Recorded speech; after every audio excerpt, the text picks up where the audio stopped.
Bismillahirrahmanirrahim. Assalamualaikum warahmatullahi wabarakatuh. Alhamdulillahirabbil alamin wa bihi nasta'in. Wassalatu wassalamu ala asyrofil anbiya'i wal mursalin. Pada kesempatan kali ini kita akan mengkaji kaidah dalam metode penafsiran. Pada video sebelumnya kita sudah mengkaji metode kaidah tentang asbabun nuzul. Hari ini beranjak pada kaidah metode penafsiran. Saya akan memulai dari pemaknaan terlebih dahulu. Apa itu metode, apa itu penafsiran, apa itu metode penafsiran. Metode itu dalam istilah Arabnya disebut dengan manhaj. Manhaj itu bermakna secara bahasa, bermakna torik, bermakna cara, bermakna nahju, bermakna jelas. Dalam Mu'jam Wasit juga dijelaskan bahwa manhaj itu berarti menjelaskan dan menerangkan. Maka secara etimologi, metode itu bermakna menjelaskan dan menerangkan suatu perkara dan digunakan sebagai cara untuk menjelaskan sesuatu sehingga dapat tergambar kejelasan, kejernihan, pengetahuan terhadap sesuatu tersebut. Sedangkan secara terminologi, manhaj itu dapat kita maknai sebagai cara yang sistematis dalam menjelaskan sesuatu ataupun suatu praktik dengan penjelasan dan pemahaman yang mendalam. Sedangkan tafsir, kita sudah banyak mengetahui bahwa tafsir itu maknanya al-idhah, at-tabyin, kemudian al-ibanah, kemudian al-kashf, yang kesemuanya memiliki makna menjelaskan, menerangkan, menyingkap, sehingga dapat disebutkan secara bahasa tafsir itu at-ta'riyah lil-indilaq.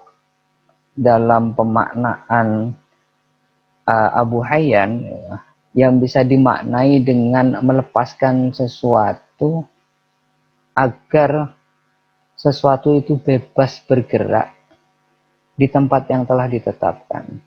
Secara terminologis kita bisa mengacu kepada banyak tokoh. Misalnya saya sebutkan Az-Zarkashi. Az-Zarkashi itu dalam Al-Burhan menjelaskan bahwa tafsir adalah ilmu yang membahas mengenai pemahaman atas wahyu yang diturunkan oleh Allah kepada Nabi Muhammad dengan menjelaskan kandungan makna, mengeluarkan kandungan hukum dan hikmahnya dengan bantuan perangkat keilmuan lain seperti ilmu bahasa, asbabun nuzul, ataupun nasih mansukh. Sedangkan metode tafsir kita bisa mendefinisikan sebagai suatu cara yang teratur dan terpikir untuk mencapai pemahaman yang benar tentang apa yang dimaksudkan Allah di dalam ayat-ayat Al-Quran yang diturunkan kepada Nabi Muhammad. Jadi metode penafsiran itu memiliki pemaknaan sebagai cara untuk menjelaskan makna ayat. Kita akan beralih pada kaidah metode penafsiran. Saya akan mengambil satu kaidah awal yang akan mendasari kajian kita terhadap kaidah-kaidah setelahnya. Dalam satu kaidah disebutkan bahwa tafsir imma bin nakir ta'bid au ra'yi sha'ib wa ma siwahu mafabatil. Jadi tafsir itu dapat menggunakan dua cara. Yang pertama binaklin ta'bid, menggunakan penukilan yang jelas, yang kuat, atau didasarkan pada penalaran yang benar. Jika tafsir dilakukan dengan selain dua cara itu, maka dihukumi batil, maka penafsirannya ditolak. Kaidah ini mendasari beragam konsep metode yang muncul dalam kaitannya untuk memberikan ragam cara penjelasan Al-Quran. Konsep umum dari kaidah ini mendasari seluruh cara yang dapat diikuti dalam proses penjelasan Al-Quran. Dalam pandangan Ibnu Taimiyah misalnya, yang menyepadani dengan kaidah tafsir ini, Ibnu Taimiyah menjelaskan bahwa pengetahuan hanya didapatkan dari dua cara. Yang pertama menukil pendapat yang benar, dan pengetahuan yang memiliki argumentasi jelas. Artinya penukilan terhadap pendapat yang benar itu bisa disepadani dengan naklun tsabitun atau dengan pengetahuan yang memiliki argumentasi jelas atau ra'yun shaibun. Kita akan menjelaskan lebih detailnya satu persatu di slide-slide berikutnya. Naklun tsabitun saya akan mengkajinya dalam beberapa ruang. Yang pertama, wilayah tafsir Al-Quran bil Quran. Kedua, tafsir Al-Quran bis Sunnah. Ketiga, tafsir Al-Quran bi aqwali sahabah. Kemudian keempat, tafsir Al-Quran bi aqwali tabi'in. Kemudian ra'yun shaibun, saya akan batasi pada dua ruang. Yang pertama, tafsir Al-Quran bi aqwali ulama dan tafsir Al-Quran bil lughah. Tidak menutup kemungkinan ra'yun shaibun itu diperoleh dari wilayah ijtihad yang di luar dari batas yang saya tetapkan dua ini. Jadi untuk memberikan kemudahan dan mensistematika pembahasan, saya konsepkan pada dua, tafsir Quran bi aqwalil ulama dan tafsir Quran bil lughah yang masuk dalam wilayah ijtihad. Kita mulai dari tafsir Al-Quran bis Sunnah. Kenapa tidak bil Quran? Tafsir Al-Quran bil Quran, karena kejelasan dari tafsir Quran bil Quran itu sudah tidak perlu dijelaskan lagi, karena beberapa ayat Quran itu menjelaskan tafsir yufasiru ba'dhu ba'dha. Jadi Quran itu pada dasarnya menafsiri satu ayat dengan ayat yang lainnya. Apakah itu takhsisul am, apakah itu memberikan ruang khusus terhadap ayat-ayat yang umum gitu, ataupun nanti mentakkidkan gitu ayat-ayat lain, itu akan banyak sekali. Saya akan langsung menjelaskan pada tafsir Al-Quran bis Sunnah. Ada satu kaidah yang saya kutip, yang menjelaskan bahwa idza urifa tafsir min jihatin nabi fala hajata ila qaulin min ba'di.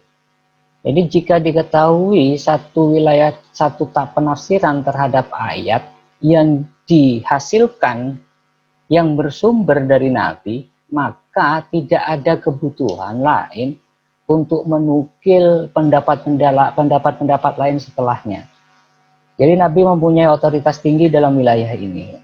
Maka karena otoritas yang dimiliki oleh Nabi, wajib hukumnya untuk menjadikan penafsiran yang dilakukan oleh Nabi sebagai prioritas penafsiran.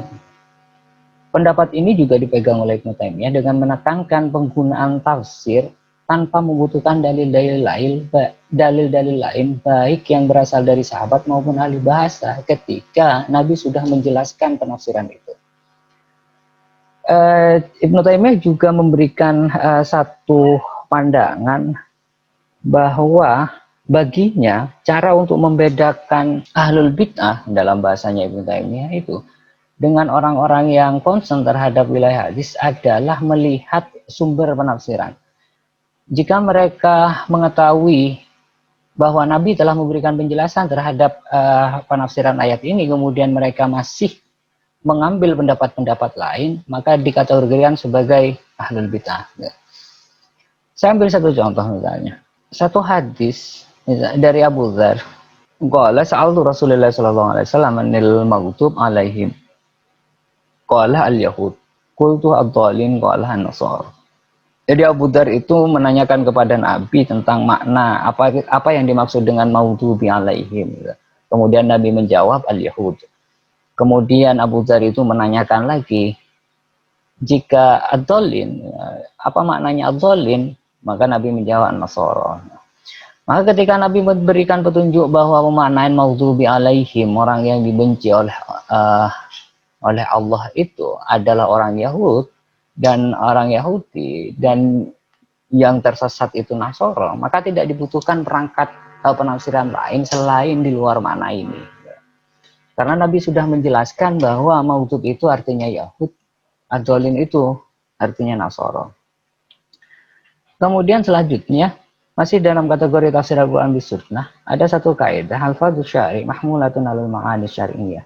Fa'ilam takun fal urfiyah, fa'ilam takun fal lughawiyah. Jika ada satu lafaz syari mengandung makna syar'i, mengandung makna hukum tertentu spesifik, fa'ilam takun fala.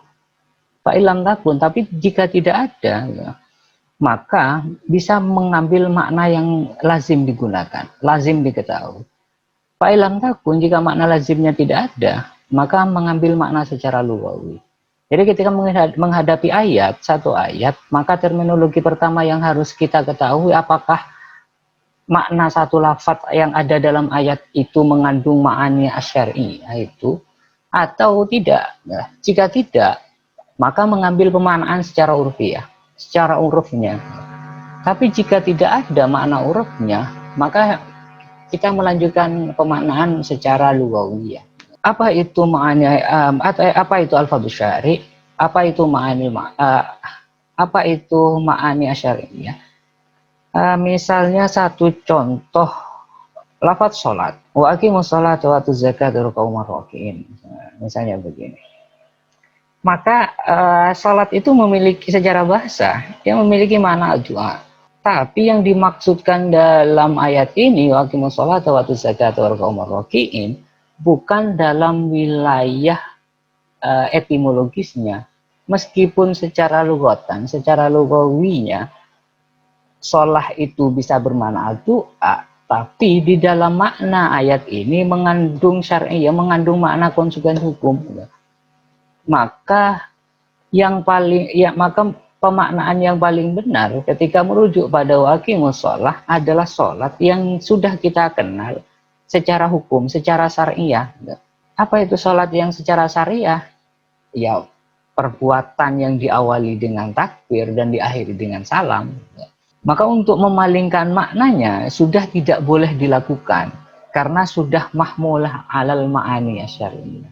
Tapi jika tidak ditemukan makna khusus, maka mengacu pada makna yang dihasilkan dari pemahaman yang lazim digunakan oleh masyarakat Arab ketika itu.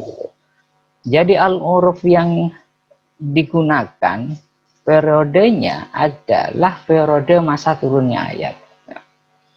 Misalnya kita ambil contoh Ali Imran ini, idz qala Allah ya Isa inni mutawaffika. Secara bahasa lafaz tufiyah bermakna mengambil sesuatu secara keseluruhan tanpa meninggalkan sedikit pun.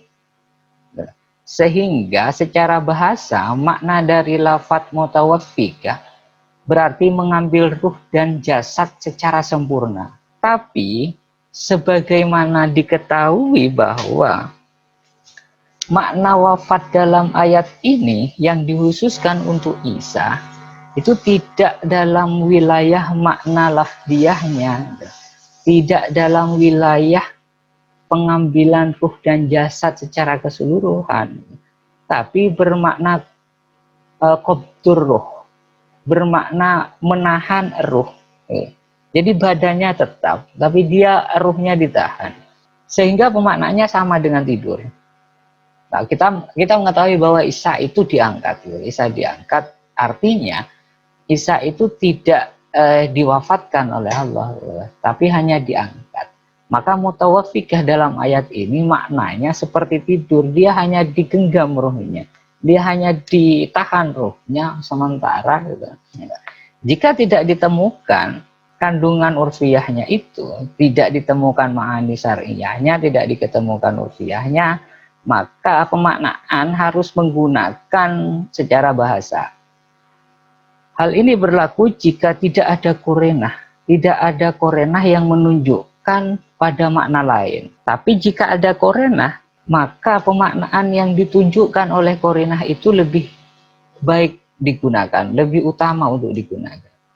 Misalnya, khudh min amwalihim shadaqatan tutahhirukum wa tuzakkihim biha wa sholli 'alaihim inna sholata sakanun lahum wallahu samiun alim.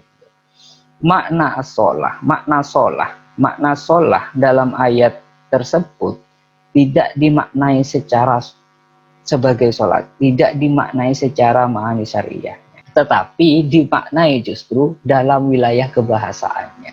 Kenapa demikian? Karena ada korinahnya, karena ada petunjuk yang menguatkan pada makna bahasa itu. Jadi korenah ini penting untuk menunjukkan keutamaan makna. Korenah dari pemaknaan sholah terhadap makna bahasanya itu ditujukan oleh satu hadis yang diriwayatkan oleh Abdullah bin oleh Abdullah bin Abi Aufa. An Abdullah bin Abi Aufa qala kana Nabi sallallahu alaihi wasallam idza atahu qaumun bi sadaqatihim qala Allahumma shalli alaihim wa fa'atau bi sadaqatihi faqala Allahumma shalli ala Abi Aufa. Dari Abi Aufa misalnya pada satu hari ada satu kaum datang kepada Rasul membawa sedekah. Kemudian Rasul mendoakan mereka. Allahumma shalli alaihim fa'atahu. Kemudian setelah Rasul mendoakan, ayah Abu Aufa ini datang. Ayah Abdullah ini datang, yakni Abu Aufa. Nah, Abu Aufa itu mendatangi Rasul dengan membawa sedekah. Kemudian Rasul mendoakannya. Allahumma sholli ala Abi Aufa. Karena ada kurinah itu, maka makna sholat tidak lagi digunakan sebagai dengan mengacu pada makna urfiyahnya, tapi pada makna lugawiyahnya. Karena ada kurinah itu. Kemudian selanjutnya adalah tafsir Al-Quran biaqauli sahabah. Ada satu kaidah yang saya kutip di sini. Qaulu sahabi muqaddamun ala ghairihi fi tafsir wa in kana dhahir siyaq la yadullu alaihi. Kaidah ini menjelaskan bahwa pendapat sahabat dalam menjelaskan Al-Quran lebih diutamakan dari pendapat lainnya di kalangan tabi'in dan ulama. Kenapa demikian? Karena sahabat mendapatkan pengetahuan mereka tentang kandungan makna ayat itu langsung dari Nabi, dan mereka juga mengetahui keadaan nuzulnya. Jadi mereka itu berada pada posisi pada masa di mana Al-Quran itu turun, sehingga konteks terhadap ayat mereka lebih mengetahui dari tabi'in ataupun ulama-ulama setelahnya. Oleh sebab itu, maka kalau sahabat muqaddamun ala ghairih, ya, dia didahulukan dari pendapat-pendapat lainnya. Misalnya kita ambil satu contoh, syahidu min bani Israil ala mithlih. Terdapat perbedaan kalangan ulama terkait dengan menafsirkan ayat ini. Beberapa ulama berpendapat bahwa yang dimaksudkan oleh ayat adalah merujuk pada Musa bin Imran yang menjadi saksi atas Taurat, sebagaimana kesaksian Nabi terhadap Al-Quran. Jadi wasyahida syahidu min bani Israil ala mithlih. Jadi seorang saksi dari Bani Israel bersaksi yang serupa dengannya, serupa dengan Al-Quran itu. Jadi beberapa kalangan menganggap bahwa yang disebut Bani Israel di sini adalah Musa. Sedangkan pendapat lain itu muncul dari Masyruk. Masyruk itu berpendapat bahwa yang dimaksud saksi yang menabuh syahidun min Bani Israel dalam ayat ini adalah Abdullah bin Salam. Abdullah bin Salam itu menjadi saksi dan mengimani Taurat, juga ia menjadi saksi dan mengimani Al-Quran. Ada riwayat lain yang menegaskan pendapat ini juga. Misalnya Sa'ad bin Abi Waqqas. Qala sami'tu Nabi sallallahu alaihi wasallam yaqul li ahadin yamshi 'alal ardi innahu min ahlil jannah illa li Abdullah bin Salam. Qala wa fihi nazalat hadhil ayah. Wa syahida syahidun min bani Israil ala mithlih. Jadi ada satu riwayat yang didukung oleh riwayat lain yang menyebutkan bahwa yang dimaksud syahidun min bani Israil itu adalah Abdullah bin Salam. Maka pendapat ini jauh lebih tidak diutamakan dari pendapat-pendapat lain yang menyebutkan bahwa yang dimaksud syahidun min bani Israil itu adalah Musa. Kemudian kategori selanjutnya adalah tafsir bil-wahyi. Tafsir bil-wahyi itu yang disebutkan sebagai ra'yu as-samit itu. Ra'yu as-samit itu bisa dijadikan pedoman dalam menafsirkan Quran dengan kriteria bahwa pengetahuan rasio itu adalah pengetahuan yang muncul setelah melakukan mendalam terhadap satu perkara. Jadi ra'yu yang bisa digunakan adalah ra'yu yang diperoleh melalui pengetahuan yang muncul setelah melakukan pendalaman. Saya misalnya mencontohkan pendapatnya Zahabi misalnya. Yang dimaksud dengan ar-ra'yu adalah keyakinan, ijtihad dan analogi. Jadi keyakinan itu yang dimaksudkan Az-Zahabi adalah keyakinan yang diperoleh setelah mereka melakukan pengkajian Begitu juga dengan ijtihad. Ijtihad itu tuh butuh pengetahuan untuk kemudian menghasilkan satu narasi hukum dari proses ijtihadnya. Kemudian analogi, apalagi analogi. Analogi ataupun kias itu membutuhkan konsep pengetahuan dasar yang begitu banyak terhadap satu persoalan. Sehingga dalam pendapatnya Zahabi, tafsir Birra'ih adalah tafsir Al-Quran yang menggunakan ijtihad setelah penafsir mengetahui lafaz dan bahasa Arab serta seluk-beluknya, ditambah dengan syair-syair jahiliyah, pengetahuan tentang asbabun nuzul, tentang nasih mansukh, tentang ilmu-ilmu yang lain yang dibutuhkan oleh seorang mufassir. Jadi yang disebut dengan ijtihad itu harus mengetahui itu. Selain itu, maka penggunaan akal dianggap tidak boleh, maka dianggap batil. Penggunaan akal yang semacam apa yang dianggap batil? Penggunaan penalaran dengan kecondongan terhadap hawa nafsu, sehingga tafsir yang dihasilkan hanya untuk memperkuat atau melakukan pembelaan terhadap kecenderungan satu aliran. Itu dalam tafsirul mufassirun, Dahabi memberikan kriteria itu untuk menyebutkan tafsir Birra'ih al-Mazmum. Pengetahuan terhadap makna kandungan ayat melalui ijtihad dapat dihasilkan melalui pencarian atas makna yang dihasilkan oleh para ulama terdahulu ataupun melalui kebahasaan. Itu yang kemudian saya kriteriakan sebagai tafsir Al-Quran bil aqwalil ulama atau tafsir Al-Quran bil lugha. Dalam konsep pencarian pengetahuan itu terdapat satu kaidah yang saya kutip di sini, idza ikhtalafa salafu fi tafsiril ayah ala qaulaini lam yajuz liman ba'dahum ihdatsu qauli tsalis yakhruju an qaulihim. Jadi kaidah ini menjelaskan bahwa jika terdapat dua pendapat yang berbeda dari ulama dalam menafsirkan satu ayat, maka tidak diperbolehkan mendatangkan pendapat ketiga yang berbeda dari pendapat sebelumnya. Kaidah ini mengindikasikan bahwa jika terdapat dua pendapat atau lebih dalam satu kasus, maka perbedaan ini menyerupai ijma, sehingga untuk mendatangkan pendapat lain di luar pendapat tersebut tidak diizinkan.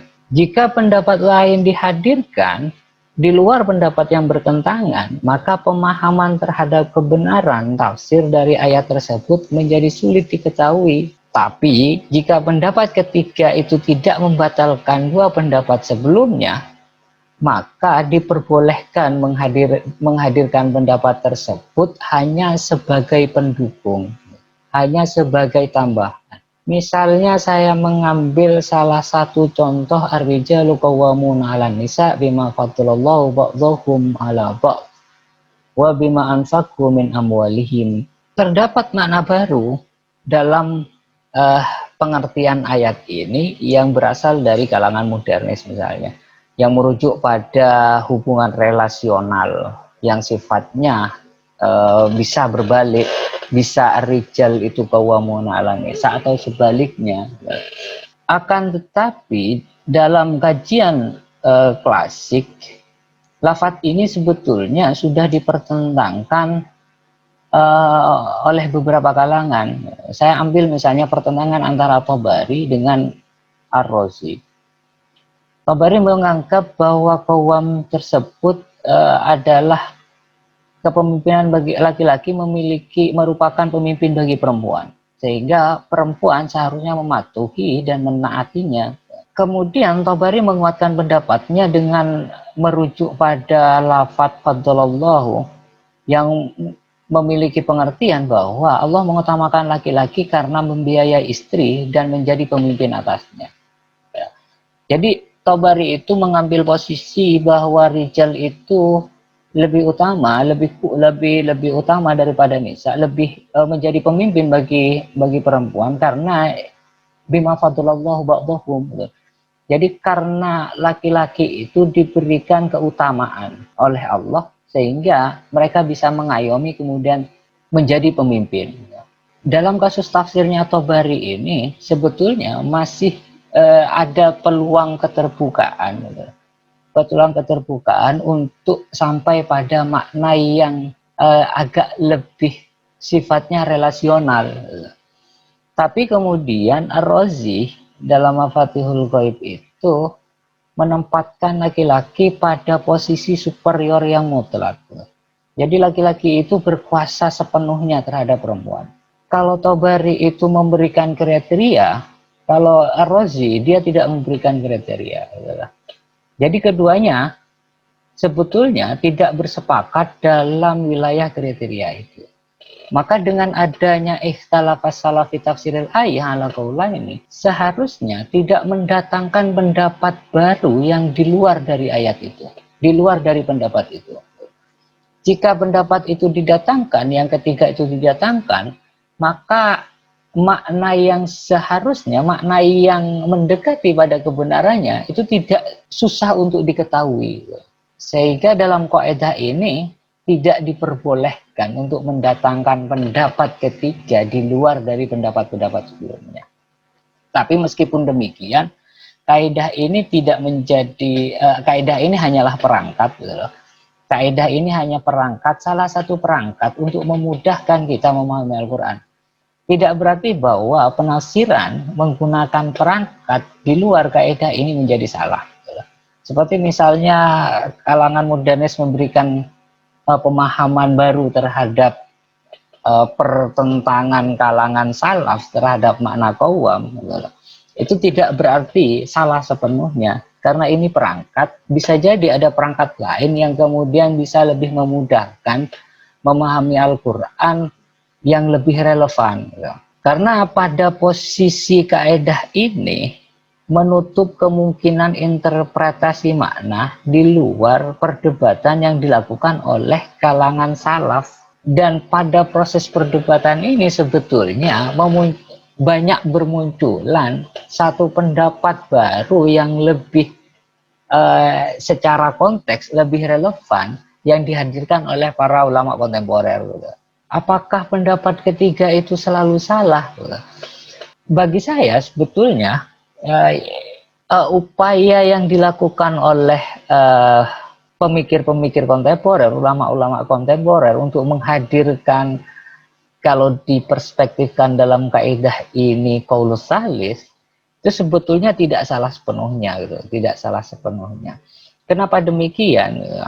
Karena mereka mau memberikan qaulus salis itu fungsinya sama untuk memudahkan pemahaman ayat yang lebih sesuai dalam kriterianya kalangan modernis, yang lebih sesuai dengan realitas yang dihadapi oleh umat. Tidak lagi pada wilayah perdebatan lafziyah yang dilakukan oleh kalangan-kalangan tradisionalis. Nah, perbedaan ini sebetulnya lebih menggambarkan pada sisi kemukjizatan Al-Quran, di mana pemaknaan yang dihadirkan, pemaknaan yang dihasilkan tidak selalu makna satu. Ada akan terus proses pemahaman makna yang banyak sekali karena sifat ayat yang turun dalam kategori umum. Jadi karena keumuman lafadz itu menjadikan multi interpretasi itu akan terus bermunculan. Jadi upaya-upaya pembaharuan, kemudian upaya-upaya untuk mencari kebenaran, untuk mencari penafsiran yang nilai validitasnya mendekati kebenaran itu akan bermunculan. Tidak berarti tafsir-tafsir pada masa setelahnya, validitasnya itu menjadi diragukan. Tidak berarti begitu. Karena model interpretasi jalan yang dilewati oleh kalangan modernis dengan jalan yang dilewati oleh kalangan tertentu satu itu berbeda, gitu. Makanya ada kemungkinan jalannya yang berbeda tapi hasilnya akan tetap sama dalam rangka memudahkan pemahaman. Setelahnya adalah tafsir Al-Quran dulu. Ada kaidah yang saya kutip, fi tafsiril Quran muqtadul lughah yura'il makna al-aghlab wal ashhar wal afsah dunasyat awil qalil. Kaidah ini menjelaskan bahwa tafsir yang menggunakan perangkat kebahasaan haruslah meninjau pada makna yang umum, yang masyhur, yang fasih, bukan didasarkan pada makna yang jarang dan sedikit digunakan. Karena Al-Quran diturunkan dengan menggunakan kefasihan dan kemasyhuran bahasa, maka dalam memahaminya harus menghindari makna yang jarang digunakan. Misalnya kita mengambil contoh satu ayat, la yadzuquna fiha bardaw wala syaraba. Makna bardan dalam suku Huzail itu mengandung makna tidur. Secara bahasa makna ini benar, secara bahasa makna ini digunakan, tapi hanya sedikit sekali penggunaannya. Sehingga ketika menafsirkan kata bardan, maka menggunakan makna yang asyhar, menggunakan makna yang afsah. Makna yang afsah untuk menunjukkan bardan adalah mendinginkan panasnya badan, atau bisa diartikan dengan sejuk. Jadi untuk memaknai ini sebagai tidur melalui kaidah ini itu tidak dibenarkan. Kemudian selanjutnya masih dalam tafsir Al-Quran bil lughah terdapat satu kaidah, qad yatajadzabul lafdh al-wahidah al-ma'na wal i'rab fayatamassaku bi sihhatil ma'na wa nu'awwilu li sihhatihi al-i'rab. Kaidah ini menjelaskan bahwa terkadang terjadi saling tarik menarik antara makna antara makna dengan i'rab dalam satu kata. Al-lafdh al-wahidah. Jadi ada tarik menarik, maka yang harus dilakukan kata masak harus berpegang pada sihatul makna, dan mentakwilkan i'rabnya berdasarkan pada kesahihan makna. Dalam kaidah bahasa Arab terkadang makna menunjukkan pada satu perkara tertentu, akan tetapi i'rabnya itu mencegah secara aturan kebahasaan, secara aturan i'rab, mencegah terjadinya penunjukan atas perkara itu. Kita langsung pada contoh saja biar lebih jelas. Nah, afala ya'lamu idza bu'thira ma fil kubur wa hussila ma fis sudur inna rabbahum bihim yauma idzil khabir. Secara i'rab kata inna itu tidak beramil pada kalimat sebelumnya. Sehingga secara i'rab pemaknaan terhadap inna rabbahum yauma idzil khabir tidak berkaitan dengan makna sebelumnya, dengan makna ayat sebelumnya. Hal ini berlawanan dengan maksud yang diinginkan. Karena ayat inna yauma idzil khabir merupakan susunan yang menjelaskan alasan yang menjadi amilnya idza. Jadi ada idza itu beramil pada la khabir itu. Jadi ketika iza itu menuntut adanya khabir, sedangkan inna menghalangi tuntukan iza itu, maka yang harus diunggulkan adalah sihatul makna. Karena jika iza ini dipisah, sihatul makna tidak dapat diketahui dari keseluruhan makna ayat ini. Maka dalam tafsirnya I'rabul Quran wa Bayanu punyanya Mustafa Darwis itu dijelaskan bahwa makna yang dihendaki dari ayat ini adalah apakah dia tidak mengetahui bahwa akan ada pembalasan pada waktu yang telah disebutkan. Kemudian dikuatkan dengan firman Allah, inna rabbahum ila akhiril ayat. Jadi innah dan isimnya serta bihim berkaitan dengan lafadz khabir. Lafadz yaumaidin merupakan dzaraf yang juga berkaitan dengan khabir. Sedangkan lam dalam khabir merupakan lam muzahlaqah.